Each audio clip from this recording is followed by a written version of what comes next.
Bonsoir. Jérôme Paradis est certainement le plus illustre frère de la communauté de Sainte-Croix, après le célèbre portier, le frère André. Le frère Jérôme a 88 ans aujourd'hui. Il peint toujours et il enseigne toujours. Depuis 1930, plus de 10 000 élèves sont passés par ses classes ou par son atelier du Collège Notre-Dame. Son enseignement est à lui seul, son enseignement du dessin, une œuvre gigantesque.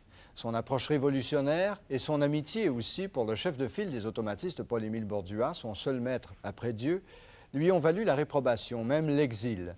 Mais son œuvre demeure méconnue encore aujourd'hui parce que le peintre Jérôme a toujours vécu dans l'ombre du professeur Jérôme. Ce soir, nous rendons hommage au frère Jérôme, le pédagogue précurseur, le peintre méconnu.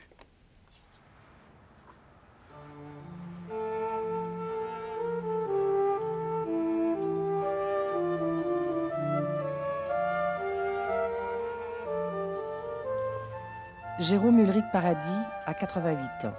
En 1918, il y a de cela 72 ans, il devient le frère Jérôme, frère de la communauté de Sainte-Croix. Après Dieu, sa fidélité va à la peinture, mais son enseignement à des dizaines de milliers d'élèves au fil des décennies aura gardé dans l'ombre l'artiste, le peintre. Si j'avais pas été en communauté, j'aurais peut-être fait un père de famille avec une douzaine d'enfants, mais pas de peinture. La peinture de Jérôme est méconnue. Depuis ses premiers tableaux, comme le pont de Nominengue, peint en 1927, et ses œuvres des années 80, le frère Jérôme a mené un combat pour défendre la liberté, la sensibilité, la vérité picturale. Ce combat, il l'a fait au prix de profondes angoisses et dépressions. Et à l'aube de ses 80 ans, Jérôme a trouvé la lumière, une lumière qui saute aux yeux devant ses toiles peintes en 1984 et 1985. Qu'est-ce que vous aimez qu'on dise de votre peinture? Ben, peut-être pas tellement des paroles, mais qu'on s'arrête et puis qu'on sente quelque chose. C'est mon Superman, quelque part, à moi. C'est un homme important dans votre vie. Oui, c'est un homme important pour le Québec. C'est un homme important, point. C'est un homme important en tant qu'artiste. Mais pourquoi ne le reconnaît-on pas encore, le frère Parce que c'est Jérôme? probablement trop en avant de son temps. Le frère a toujours été en avant de son temps. Déjà en 1936, alors étudiant à l'École des Beaux-Arts, Jérôme conteste l'enseignement traditionnel du dessin. Vous ne vouliez pas faire des copies de statues de plâtre? Ben, c'est-à-dire que j'aurais bien voulu, mais c'est comme les élèves qui m'arrivent très souvent, ils me disent, vous savez, moi, j'ai jamais réussi en dessin. Ben, c'est bon signe. Et je rêvais d'apprendre la peinture, mais j'osais pas aller voir le frère, Jérôme, parce que pour moi, c'était bon... avec Bordua, avec tous les peintres, ça m'impressionnait beaucoup trop. Et un jour, je sais qu'elle avait fait une émission, je ne sais pas si c'était à Radio-Canada, je crois, et on lui avait demandé au frère quelle musique il écoutait. Je veux dire, on devait s'attendre à ce qu'il écoute Beethoven et tout ça. Il avait dit Diane Dufresne. Surtout, c'était une période où on me trouvait vulgaire, c'était une période où on se disait non, elle fait rien de crier, elle chante comme un chat. Et le frère, lui, écoutait ça parce qu'il disait que ça changeait tout le temps. Alors, j'ai osé aller voir le frère. Je me suis rendue à l'atelier du frère, c'est-à-dire la baraque qui est en arrière du collège. Hein? C'est quand même là bon, la baraque, mais la baraque, c'est pas une baraque, c'est-à-dire que le frère est toujours tellement funky que tu dis, my God, tu es toujours surpris de voir anyway, dans son atelier. Et quand même, j'ai rencontré le frère en me rendant à l'atelier, et le frère, quand il m'a vu, moi, je l'ai reconnu, lui, il m'a pas reconnu, il m'a dit, mais de quelle congrégation êtes-vous? Je me suis dit, en plus, j'avais l'air d'une carmélite moi-même. Puis quand je suis arrivée à l'atelier, c'était comme naturel pour tout le monde, et je m'y sentais bien parce que aller apprendre à faire de la peinture, c'est pas évident. Mais avec le frère, lui, il te montre pas les choses, il te fait sentir les choses.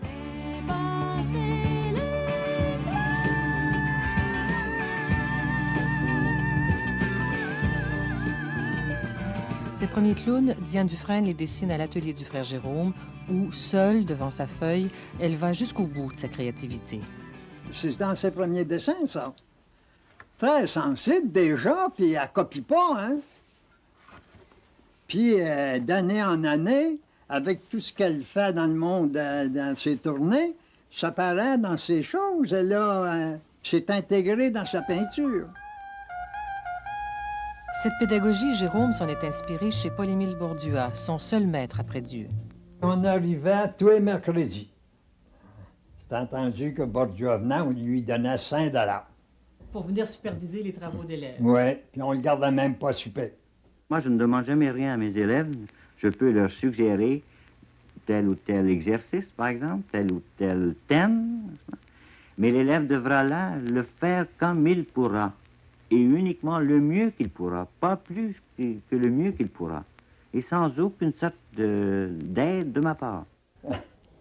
La manière dont il prenait la feuille de l'enfant, là, tout de suite, je voyais là, si le dessin était bon ou pas bon. Et puis, peu à peu, ben, j'ai fini à être capable de choisir moi-même les bons. Et puis, il m'arrivait souvent en me disant, vous êtes apprenant un dessin, vous êtes intervenu ici. Alors, je comprends que je faisais attention. Puis quand l'élève me demandait quelle couleur je vais mettre, ben, la plus belle couleur que tu peux trouver. Les succès rencontrés par Jérôme ne lui valent que la réprobation générale, surtout celle de ses confrères qui le considèrent comme un marginal, un malade mental, écrira-t-il un jour à son supérieur. Il venait me reprocher que je mettais une note trop haute, ça remontait à ceux qui n'arrivaient pas. C'est curieux, hein? Ils sont toujours jamais d'accord. Jamais d'accord avec votre enseignement? Ben non. Trop de liberté, trop de sensibilité. Oui. Ah oui. Comme là, l'enseignement du dessin, on n'entend pas parler pantoute. Du tout, aucune exposition, rien de ça. Ça vous attriste? Ils sont contents. Ils sont contents. Ah oui. Et vous, ça vous attriste? Oui, pas mal, oui. Mais je vous écoute, là, puis j'imagine bien que les frères supérieurs de la communauté auraient peut-être aimé mieux vous entendre parler de l'Évangile, puis de Dieu, puis de Jésus, plus que de Bordua, puis de la peinture, puis de liberté et de tolérance et tout ça, non? Oui, j'aurais été plus populaire. Mais... C'était pas vous? Ben non. Vous auriez été plus populaire auprès des frères de la communauté. Mais pas auprès des élèves, vous étiez populaire auprès des élèves. Ah ben oui. Encore les anciens, chaque fois qu'ils me rencontrent, là, j'étais avec Mimi dans un restaurant à Westmont. Une mère passe avec son grand garçon. Quand le frère Jérôme? Ah, le garçon dit c'est le seul professeur que j'aimais. Ça vous fait un beau bulletin, ça? Ouais, ben oui. 1948, un groupe de peintres automatistes, dont le chef de file est Bordua, publie le Refus global. Ce manifeste, qualifié de révolutionnaire par ses opposants, a l'effet d'une bombe. Bordua, ne pouvant plus travailler, doit s'exiler. Jérôme, lui, bien qu'il n'ait pas signé ce manifeste où l'on critique la société dominée par le clergé et la décadence chrétienne, en épouse totalement la pensée. Fatigué, Jérôme est lui aussi contraint à un exil de 10 ans dans les Laurentides et les cantons de l'Est, loin de ses élèves et de sa peinture. Mais vous acceptiez le refus global? Ah, cet appel de liberté, cet appel... C'est de l'Évangile. Et Bordua vous a apporté beaucoup. Ah, c'est lui qui m'a mis au monde. Frère Jérôme se réclame de Paul-Émile Bordua. À tort ou à raison, selon vous? À raison, peut-être, dans le sens qu'il rend la politesse à Bordua, qui se réclamait du frère Jérôme aussi. Ah oui? Oui. Un an avant sa mort à Paris, Bordua écrivait une de ses lettres les plus importantes à Jérôme, justement, dans laquelle il évoquait le souvenir de ses rencontres au début des années 1940. Les heures passées à votre atelier restent inoubliables. Pour moi, il montait tant d'espoir, tant de ferveur de tous les travaux que vous suscitiez, une telle fraîcheur de vos expositions périodiques et une telle confiance en la vie que d'y penser m'émeut encore. Jean-Paul Mousseau, un des signataires du Refus global, a rencontré Bordua grâce au frère Jérôme alors qu'il était son élève au Collège Notre-Dame au début des années 40. Jean-Paul Mousseau, même très affecté par la maladie, a voulu revoir son ami le céramiste Claude Vermette et leur ancien professeur, le frère Jérôme. L'éducation qu'on recevait était vide de sens, qui ne touchait pas à aucune réalité, tandis qu'une éducation à la Jérôme touchait à des réalités, touchait à des valeurs. Et ça, c'était tangible, permissible. Et donc, ça vous marque. Ben, c'est touchant. On travaillait fort, et ça, c'était très important, et c'était très dynamique. Et on avait l'impression d'apprendre quelque chose, vraiment d'apprendre, et non pas d'être bourré de calendes, ce qui était la nuance avec son genre d'éducation et l'éducation qu'on pouvait recevoir dans nos classes. Régulières. Régulières, oui. Qu'est-ce que vous gardez de l'influence du frère Jérôme, vous, Claude Vermette? J'ai fait beaucoup. Sa générosité. Tout ça veut tout dire, je crois. Oui, ensuite, je mordais, moi aussi. J'ai appris, là, avec ça. J'ai appris avec vous autres. Le peintre Fernand Leduc, signataire lui aussi du refus global, a assisté le frère Jérôme pendant 2 ans au Collège Notre-Dame. Il a mieux connu le pédagogue que le peintre. Le frère Jérôme, il avait l'innocence des enfants. Je crois qu'il l'a toujours, de toute façon, bien heureux pour lui, parce que c'est lui qui ira au royaume des cieux, de toute évidence. Mais non, c'est cette innocence, cette limpidité, cette attention, cette générosité. Je ne taillerai pas d'éloge pour son enseignement. Certains pensent que c'est de la pédagogie, c'est plus que de la pédagogie. Il faut avoir un regard. Il faut être capable de lire ce que sont les formes, ce que sont les signes, le dessin, la couleur. Mais ce qui me paraît extrêmement important serait de connaître le palmarès que peut présenter l'ensemble des étudiants, de ceux qui sont passés dans les ateliers du frère Jérôme. Ça, je crois que ça serait intéressant. Parce qu'avec ce palmarès-là, on saurait combien de personnes sont passées là, non pas qu'ils soient devenus artistes, ça n'a aucune espèce d'importance, mais qui aient découvert leur créativité à l'intérieur de cette expérience graphique, picturale. Donc c'est le grand héritage du frère Jérôme. Je crois. Depuis son retour d'exil en 1958, Jérôme poursuit toujours inlassablement son enseignement à son atelier situé derrière le Collège Notre-Dame. Chaque personne est absolument différente de l'autre. Généralement, les élèves commencent par un dessin comme ça, absolument décousu complètement, sans aucune construction. D'autres sont esprit logique, vont commencer très constructifs, un peu comme ces 2 exemples-là. Et puis, lorsque la batterie est vidée, là, ils en reviennent à vide, et puis là, il faut qu'ils retrouvent leur manière de s'exprimer là, dans un métier construit. Merveilleux. À cause justement de la lumière. Puis de ça, oui. Il y a un des gros blancs, mais c'est le métier constant. Ça vous touche de voir que l'atelier est aussi fréquenté? Énormément. Quand je les vois arriver, la plupart des jeunes, là, ils viennent de leur journée de travail. Et puis, il faut qu'ils se mettent à travailler. Et puis, ils payent à part de ça. Alors, quand ils me demandent s'ils ont du talent, ben j'ai dit, pas besoin de te le dire, hein, tu l'as en toi. Lequel t'aimes mieux, là? Celui-là ou celui-là? Je pense que je préfère celui-là. Celui-là qui est plus avancé? Oui. Ouais. L'autre, c'est bon, mais c'est un peu académique. Ah oui. Il manque un peu de sensibilité. Puis là, tu as ta sensibilité. On est créatif près du frère et c'est le vrai sens de tout. Tout le monde devrait aller voir le frère. Tout le monde devrait faire de la peinture. Tout le monde devrait oser voir qu'ils sont créatifs. Et le frère, c'est ce qui donne. Pour elle, j'ai bien envie d'y envoyer ça. Il est pas mal. L'instinct du peintre qui habite le frère Jérôme ne connaît aucune barrière, un peu comme la folie créatrice qui anime Diane Dufresne. C'est peut-être ce qui explique l'attachement du frère Jérôme pour son élève et ami. Oh my God. Il est tellement humble. C'est surtout son humilité, en fait, qui m'impressionne aussi. Si savait le frère à quel point il est important dans tout. Là, je lis, je fais semblant de lire. Je suis pas capable de lire. Je suis vraiment amoureuse de cet homme-là. Je vous aime, mon frère, énormément.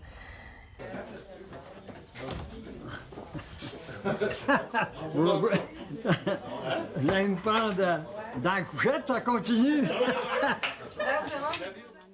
Mimi Landlois est une autre inconditionnelle de Jérôme. Elle l'a connue il y a 25 ans à l'atelier du frère.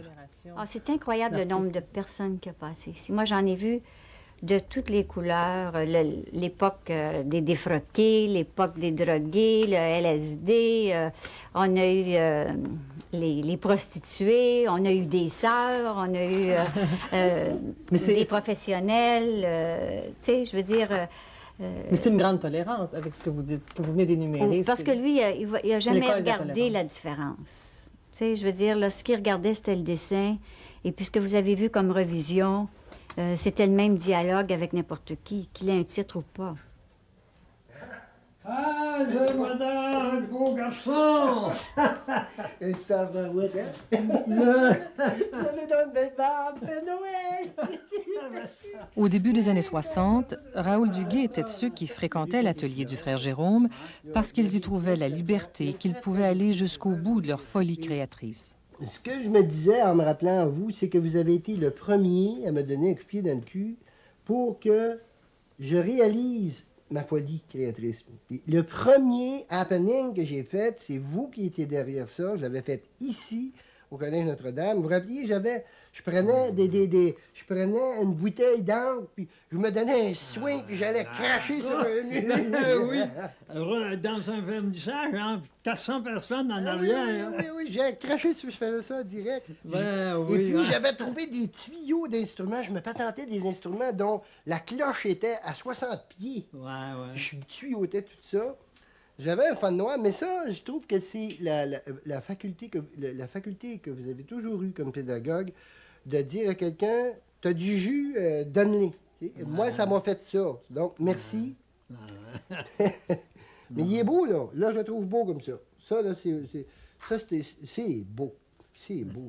Vous êtes beau, ah, les dames, hier soir, elles trouvaient ça bien beau. Vous devez poigner. Il y en a même qui touchent aux cheveux. Ah non, c'est très beau. Il y a toute la lumière dans vos cheveux. Il doit y avoir plein de lumière dans votre tête. Le frère Jérôme, pour moi, c'est un bonsaï. C'est l'arbre de la jeunesse éternelle. Moi, je trouve que pour un personnage de 88 ans maintenant, quand il est en bonne forme, il a la main vraiment particulièrement solide, une main vraiment très solide. Ils sont rares, les gens de 80 ans qui peuvent travailler avec autant de fermeté. Avec de l'humour aussi, il y a des petits personnages que vous aimez bien qui reviennent dans l'œuvre de Jérôme assez souvent. Ça, c'est son côté taquin, un peu aussi. Il y a une petite mythologie. J'ai l'impression que ce serait amusant de faire la topologie et l'analyse systématique, n'est-ce pas, de ces personnages. Ils sont tous de profil pour la plupart. La plupart. Dans des positions assez... Marche, saute, danse, oui. Il y a une dynamique là, de la représentation de ces petits personnages. Et ça n'a rien à faire avec ce qu'on appellerait des bibites. C'est quelque chose de très sain que ces personnages chez Jérôme. Parlez-moi de vos personnages, parce qu'ils reviennent beaucoup. Ils sont souvent deux, ils sont souvent de profil. Pour moi, c'est pas le sujet qui est important. C'est mon évolution. Ma peinture est de plus en plus intérieure, commandée de l'intérieur que de l'extérieur. Est-ce que vous l'aimez, ce tableau-là, aujourd'hui? Je ne sais pas. Il faut y mettre le temps. Oui. Ouais. Puis être capable de sentir vivre ces personnages-là, c'est encore le temps. On voudrait avoir quelque chose de mieux, de plus fort, de plus... Il reste les lumières, les ombres, on placote là-dedans. Et puis, il vaut mieux y aller tout de suite sous l'impression du premier coup de pinceau. Comme disent mes élèves, après quelque temps, c'est le pinceau qui mène. Riopelle avait raison. Quand le tableau ne t'appartient plus, le tableau est fini. Voilà. Est-ce que le frère Jérôme devrait avoir un de ses tableaux dans un de nos musées? Est-ce qu'il a cette... Je suis certaine qu'il va y en avoir. Pourquoi n'y en a-t-il pas encore, d'après vous? Il faut les donner. À cause... Même si c'est ça qu'on fait là. Oui, même si tu les donnes, Jérôme, il y a encore tellement de préjugés, tellement de... parce qu'il ne faut pas oublier non plus qu'il est de notre époque. Est-ce que le fait qu'il signe ces tableaux frère Jérôme, croyez-vous que ça a pu... ça peut déranger? Est-ce que ça vient... Oui, je crois un peu. Hein? Oui? Qu'est-ce que vous avez à dire là-dessus, frère Jérôme? C'est qu'on veut pas... on pense que c'est un curé, puis donc c'est moins bon parce que... Sûr, ouais.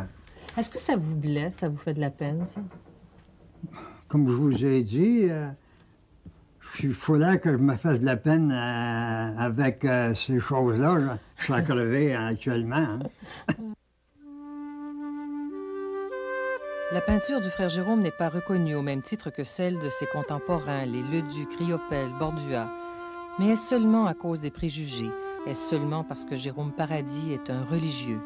Quoi qu'il en soit, depuis 5 ans, la communauté des Frères de Sainte-Croix mène une offensive sur le marché de l'art pour faire tomber les préjugés. Il me semble qu'actuellement, c'est un peu mieux. Les critiques de journaux, là, sur la presse, là, il y a plein de pages. La presse, oui. La presse. Puis ça, remarque bien, te rappelles-tu, quand on allait, on suivait toutes les expositions, là, puis que c'était dans le temps là, doré là, du Québec, là. Bon, on faisait, tu sais, là, beaucoup d'expositions. On te faisait toujours une petite innovation, puis pour le pédagogue. Mais on n'aurait jamais acheté un de tes tableaux, par exemple, dans ces galeries-là. Te rappelles-tu? Puis au musée, c'était pareil. C'est très difficile pour les gens d'être capables de s'arrêter, de regarder sans nommer, sans juger. C'est la seule façon d'être capable vraiment de percevoir ce qui est là, de le vivre. Et puis comme ça ne répond pas à du connu, parce que de la création, c'est pas de l'interprétation, alors ça insécurise, parce que c'est du neuf. C'est toujours du neuf. Alors, où les gens cherchent à aller avec vous ou vous détruire. Il n'y a pas entre les deux. Ça, c'est le milieu des arts en général. Oui. Qu'est-ce qu'il faut voir dans sa peinture ou ressentir? Il y a plusieurs dimensions. Il y a, par exemple, dans des blancs et noirs, il y a toute la dimension calligraphie. Jérôme ne semble pas comprendre qu'il y a une inspiration orientale. Derrière ça, il y a une inspiration mystique aussi, bien sûr. Tiens, et tu sais ça que ça donne, là. Puis si tu retouches, ben, t'enlèves toutes ces qualités-là. Comme vous dites, le blanc chante. Oui, c'est ça. Le blanc et le noir, blanc, oui, oui. Et puis, c'est ça, là. Le fond, la perspective spatiale. Pour lui, c'est une façon de noter, j'ai l'impression, un peu son langage de prière, sa relation avec le monde de l'au-delà. Et je me demande si c'est pas ça fondamentalement la religion. Et c'est la raison pour laquelle on peut penser que l'art est une formule religieuse.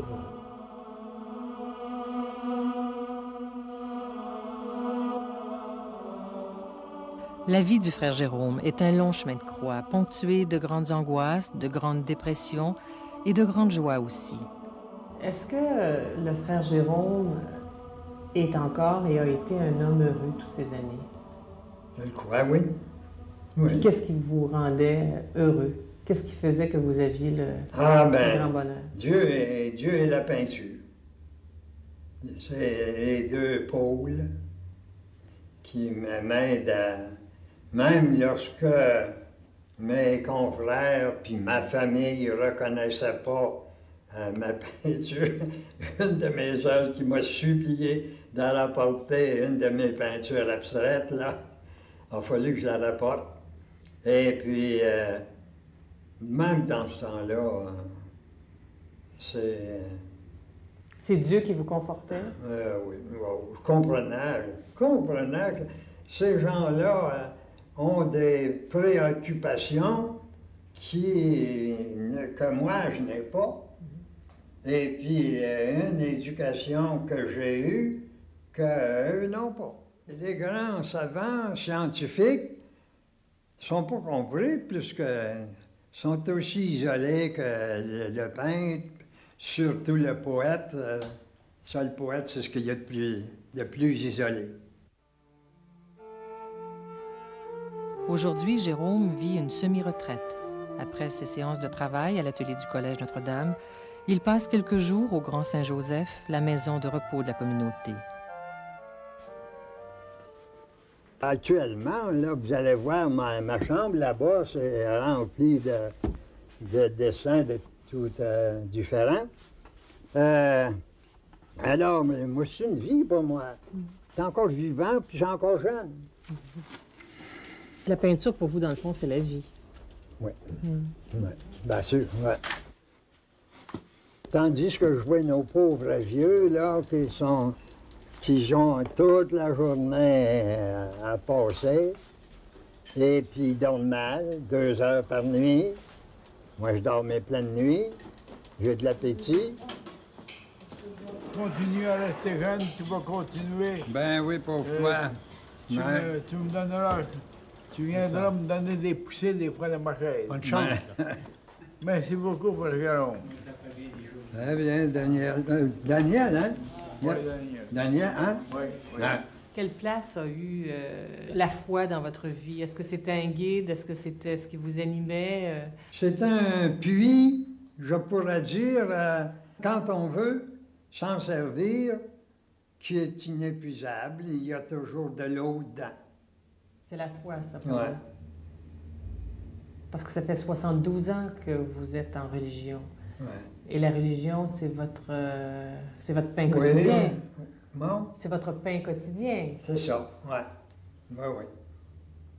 Puis la peinture, c'est le dessert.